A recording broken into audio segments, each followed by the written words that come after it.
handout, demanding that I pay the money that I work for. At least that's what you say. But what gives you that power? Who died and made you boss? I'm barely getting by today. I can't afford that loss. So if you don't show some legal obligation that I pay, put your hand back in your pocket, turn around. Well, hello there. I'm Hartwell Broussard, and I welcome you to Help, the program with help and a request for help. The reason help is needed is because America is in distress. If you notice in the background, the American flag is displayed upside down. When a flag is displayed upside down, it is done so as a distress signal. If you wish to confirm that, go to the United States Code, Title 36, Chapter 10, Paragraph 176A. My goal is to help you to understand why America is in distress.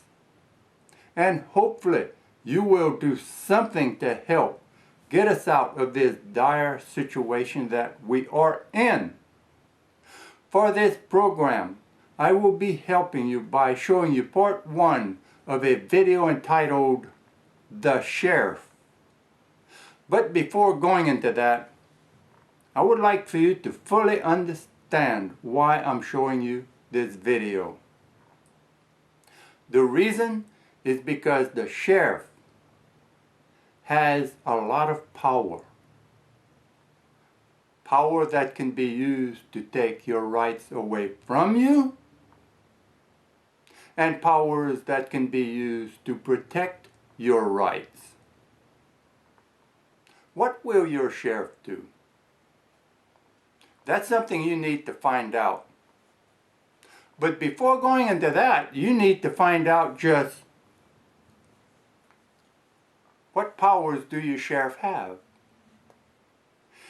Here is part 1 of the video entitled The Sheriff.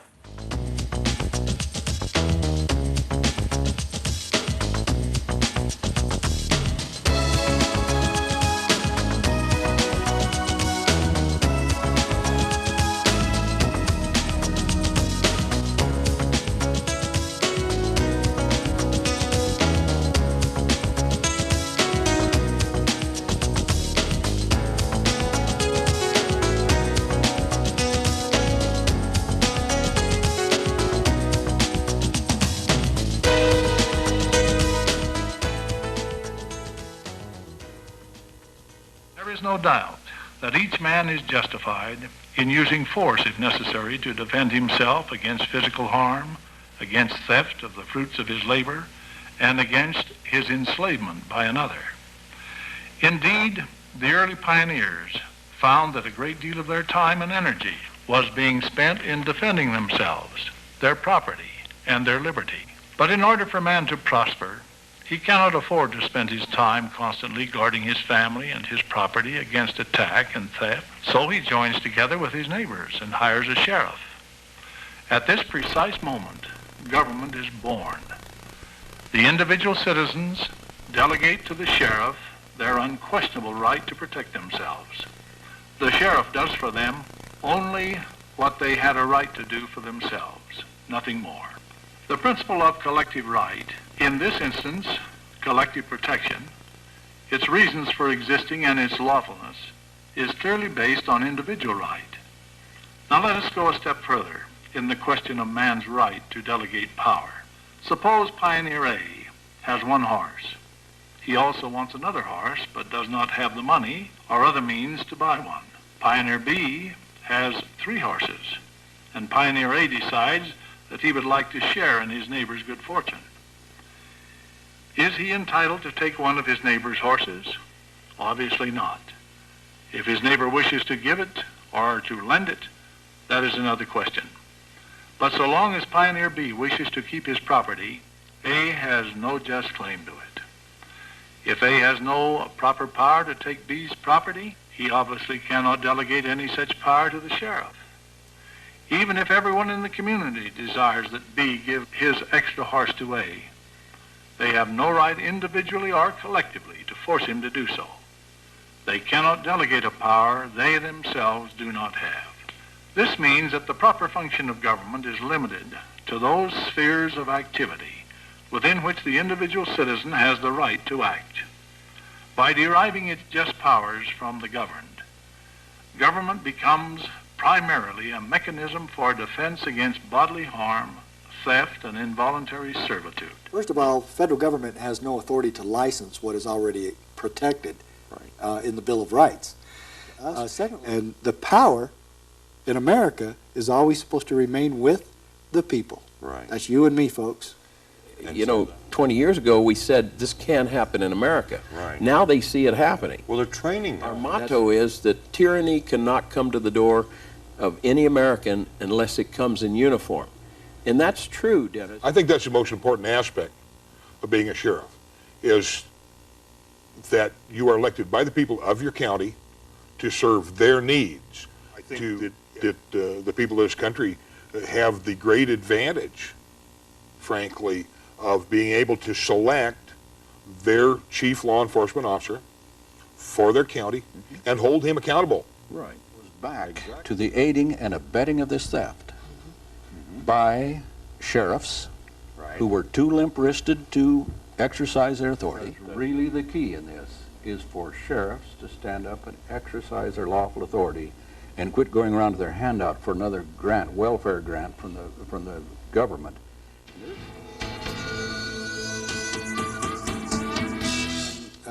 The simple fact that the federal government does not own all of us and does not own the states and cannot control the states and cannot tell your sheriff what to do. And the issue, I think, is an important one. Are we going to maintain our freedoms in this country, or are we going to allow our own government to continue to crescendo out of control? Right. The issue we were fighting was the one that we had damage on, and that is jurisdiction. Right. Does the federal government own your local sheriff? Does the federal government have the authority and the constitutional jurisdiction to tell your sheriff what to do?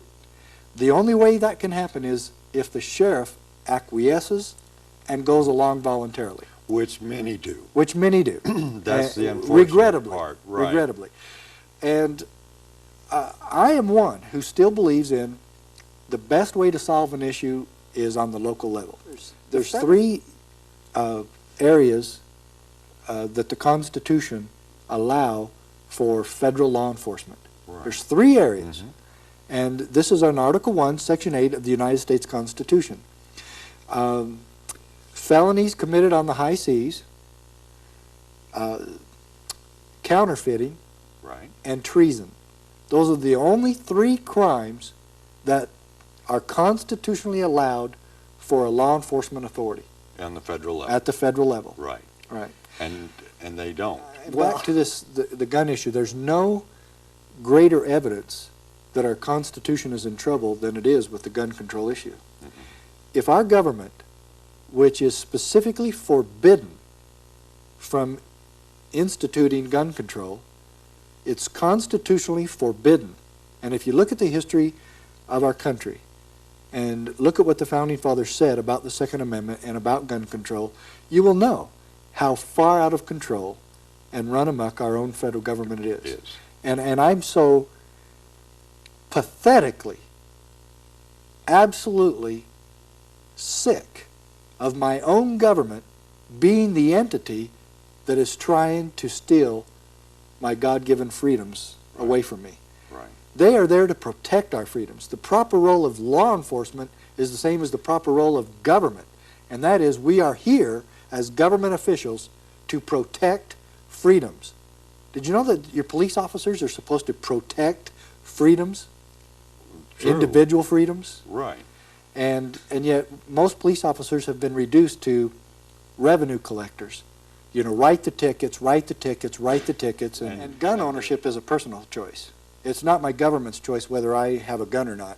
And the people in my county, if they had guns, wasn't none of my business unless they had intended to commit a crime with it. And then people are going, oh, well, isn't it your job to make sure they don't? It really is not. I'm not supposed to go door to door and say, what do you plan to do with that gun? Right. You know, do you have any other weapons in the house that you want to commit a crime with? Yeah, what about these rocks in your garden? Yeah, and you're not thinking about stabbing your wife tonight with a butcher knife out of the kitchen, are you? Right. You know, that's not the role of law enforcement. It's not. And in fact, the book right here, that's a great segue into the book, The Proper Role of Law Enforcement. And this is the book that I wrote so that law enforcement officers would remember their oath of office. The oath of office requires that your local law enforcement authorities continue to keep their oath of office to uphold and defend the United States Constitution. That's what this book is about. It says, no more compromise. If you take all my rights, take them all. But I'm not going to piecemeal my rights away or cut the tail a little bit at a time until the whole tail's gone, and then you go after the rest of the body. No. The answer is no. If it's really about freedom, why would I compromise? Because if I compromise, that means I'm giving up some of my freedom. In America, you want me to give up some of my freedom because we have problems all across the country? But to answer his question, you 16-year-old teenagers or you freshmen and college students, if you want to be free, you have to know the truth. And you have to be educated, and then, after you know the truth, you can defend your rights. But you can't defend what you don't know. But they still... What can I do as a police officer? What can I do as a soldier to help stop this headlong rush into a socialist dictatorship, totalitarian system in America? And we said it's very simple. Just obey your oath. They made you swear an oath to defend the Constitution of the United States, protect the people's rights and their liberties. Just do that. And a despotism or a tyranny cannot happen. Enforcement officer actually is there to serve and protect the system from the people. You see, so it's 100% different today than what it used to be. Well, we've got a shot of these two officers now. Which is which? Okay, the one on the right is the peace officer that served and protected the people even from a system that had gone awry, in political leaders that would usurp powers and so forth. That person was sworn to protect the people and their rights and their liberties, which all officers still today are. But when you go into the police academy today, you're not trained as a peace officer there to serve and protect the people like the officer on the right. You're served today as you're being militarized, you're being given military equipment, you're being given military training, you're becoming a part of the state, and you actually are trained to violate your oath, and instead of serving, protecting the Constitution and the people, you follow all orders regardless of what they are, and you become a servant and protector of the system. Which is, as you know, about 20 years ago, we threw God out of our system, and today the state is God. So it's very important for the police officer and soldier to be trained that the highest authority in the land today is government, and they're there to serve and protect government, because if government falls, then the people will suffer. See, so there is a lot of wonderful things when you begin to study the founding documents of this country and the law. And the lawful system we're supposed to be under, the common law and those things, is that you have police powers that come from nowhere but the people. Right. You see, the people, there is no police power unless you go to the sovereign people. And actually the way police officers started is towns had a butcher, a baker, and people, the blacksmith and the banker and the school teachers, and they didn't have the time to go and try to run bad guys out of their town. So what they did was delegate their right to keep and bear arms under the Second Amendment to a person called a town marshal or sheriff. Now that person, by going to work for the farmers and the teachers and the people in the community, had no power to carry a weapon as their servant unless the people gave them that power. Right. Isn't it silly today that now the police say the people have no right to have a gun, but we do? We do, right. Well, see, it's ridiculous because if the people don't have a right to have a gun, your servants sure don't have a right to have a gun. But so what we have is also they have learned that to protect themselves, bureaucrats and appointed officials or elected officials, to protect themselves, they've come up with this plan to incorporate the state, to incorporate the cities, you see, and towns. And once you do that under corporate law, a corporation cannot have an army, an armed army to go out and deal with the citizenry. Right. It can't happen in corporate law. So really, your only lawful law enforcement person constitutionally is the county sheriff that is voted in by the people. So your state police is a corporate army. Your city police are corporate armies that under the law, corporate law, aren't allowed to be an army and be armed. So it's interesting, but we're learning a lot. You know, and so that's why the sheriff can honestly say, I am the only lawful law enforcement person in this whole county. And if the state police come in and try to usurp his powers and do things, the sheriff can say, no, you're not going to do that in my county. If the federal officers come in and try to usurp the jurisdiction of the county sheriff, he can say, just like Dave Mattis, Sheriff Dave Mattis in Montana said, no, you come into my federal compliance office that I just set up in the county sheriff's office, and you show your paperwork, and if what you're doing is moral and lawful, then I'll help you do it. If not, get out of the county. And so we're learning a lot about the way it should be under the law. And all we're doing is talking about upholding the law. So a sheriff that really does have man parts, he could has stop power, this. tremendous He power could that the stop people this. have delegated to him. That's right. He could stop this kind of tyranny. even today. And I mean, we've right got... now today, I we mean, don't have the knowledge and what we can do while it's still not to a point of violent revolution, which is coming.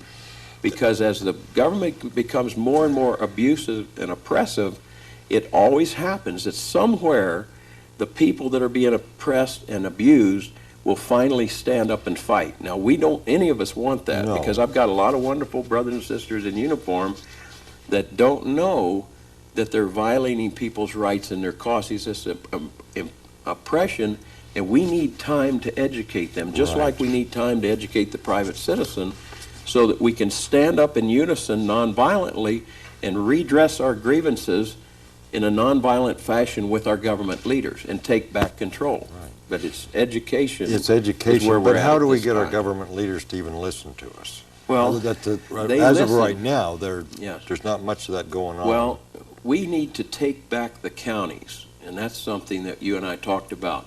Do not participate in the fraud of electing Huey, Dewey, or Louie as your president, because they're all the same. Right. The ones that have millions and millions of dollars behind them to get elected are their guys.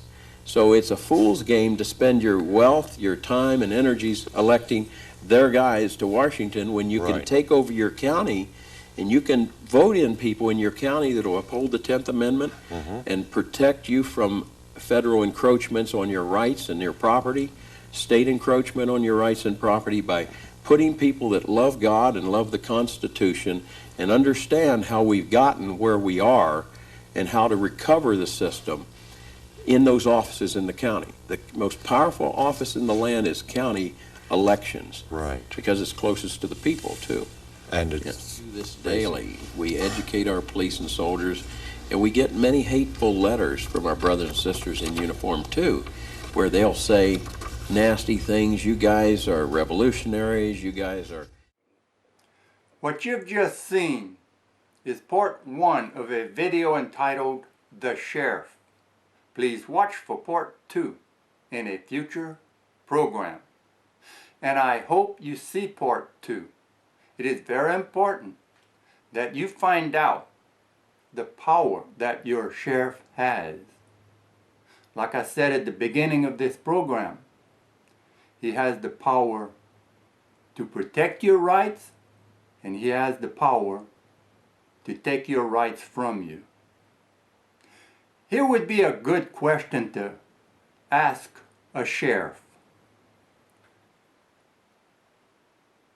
If on a day that a jury is being selected, if I stand up in front of the courthouse and hand out these citizens' rule books, which explains jury rights to the people that are going in to be chosen to sit on a jury, will you protect my rights to do that? Or will you infringe on my rights and stop me from handing out these citizens' rule books in front of a courthouse when a jury is being selected? In this little citizens' rule book, there is our Bill of Rights.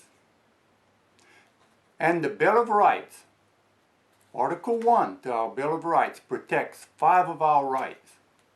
3 of them are the right to speak, the right of the press, and the right to peaceably assemble. Now remember, you're talking with a sheriff here. Ask that sheriff, if you stand up in front of a courthouse when a jury is being selected and hand out this citizen's rule book, which explains jury rights to the people walking into the courthouse to be chosen to sit on a jury, the judge is going to order me to stop handing them out. My question to you, Sheriff, is, will you tell the judge to stop harassing me? Or will you further infringe on my rights by telling me to stop? And if I insist to continue handing out these citizens' rule books, which is my right, that's protected by my Bill of Rights, in front of the courthouse, as people are walking in to be chosen to sit on a jury, if I refuse to stop handing these books out, will you arrest me? Will you go that far, infringing on my rights? That would be a good question for you to ask a sheriff. Find out just what kind of sheriff do you have. Understand that the sheriff has a lot of power. The power to protect your rights and the power to take your rights from you. Now, the judge might say that he doesn't want you or anyone else informing the jury of their rights, which is, like I said, this little citizen's rule book explains jury rights. The judge might say, I don't want this book handed out to the people that I am going to be choosing to sit on my jury.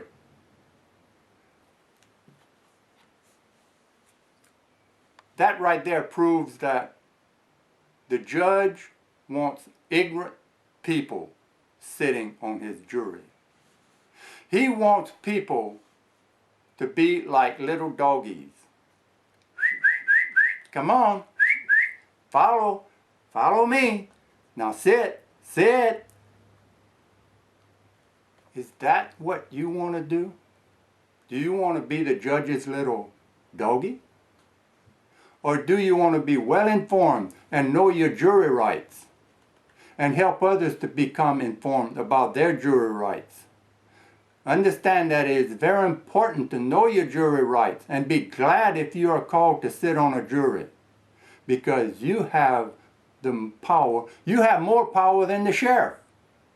If someone is brought to court for committing a crime and you know it's not a crime, find him not guilty. Simple as that.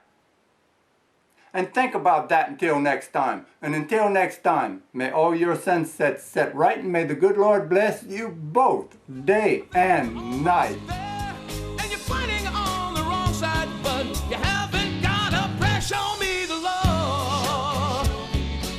Show me the Lord. Yeah, your income tax extortion plot